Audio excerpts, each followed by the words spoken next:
मेरे प्यारे मित्रों, आप सभी को आरती अक्षरा का प्रेम प्रणाम। साथियों, क्षर से अक्षर की यात्रा करते करते हम आज आ पहुँचे हैं छठवें भाग पर। आइए सुनते हैं क्षर से अक्षर यात्रा का छठवां भाग। साथियों, क्या कभी आपने ध्यान दिया कि आप सांस भी ले रहे हैं? क्या आपने ध्यान दिया कि आपकी आती जाती सांसों के बीच एक अलौकिक लयबद्धता है?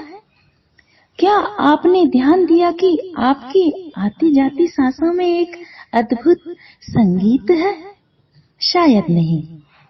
दरअसल हम इतना शोर से भरे हुए हैं कि हमें तो पता भी नहीं चलता कि हमारे भीतर सांसों की थाप पर एक अनूठा ही राग बज रहा है।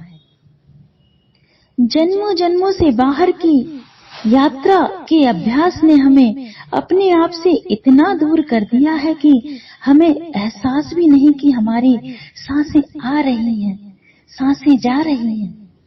साथियों, सांसें तो सेतु हैं शरीर और आत्मा के बीच। एक छोर पर शरीर तो दूसरे छोर पर आत्मा है। सांसों के सहारे हम अपनी आत्मा तक पहुंच सकते हैं।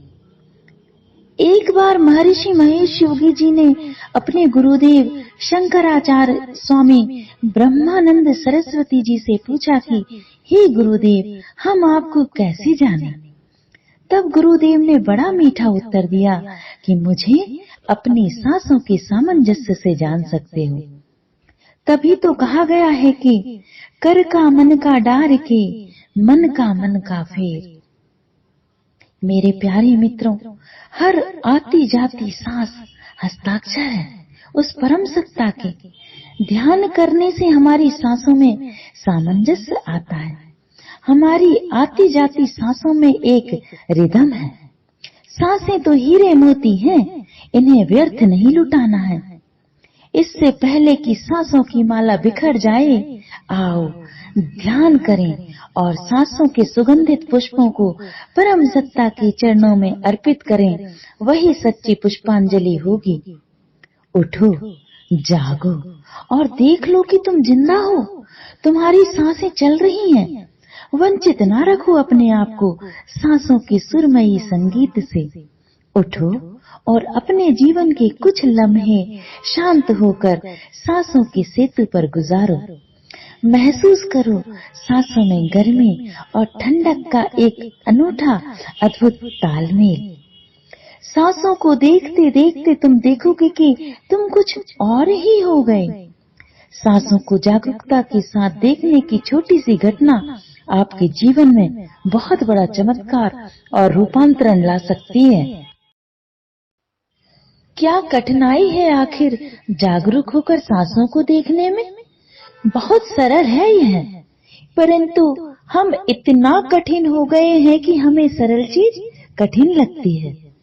जिस प्रकार एक राजा के पैर में कांटा चुभ जाने पर उसने पूरे राज्य में कालीन बिछवा दी, फिर किसी ने राजा को चप्पल भेंट की, तब उसे एहसास हुआ कि यह तो बड़ी सरल बात थी।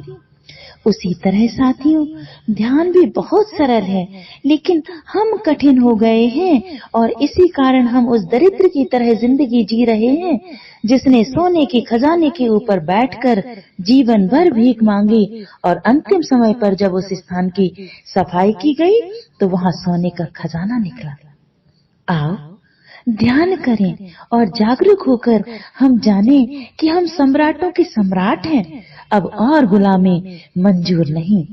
आओ अपने आप को पहचाने, आओ ध्यान करें।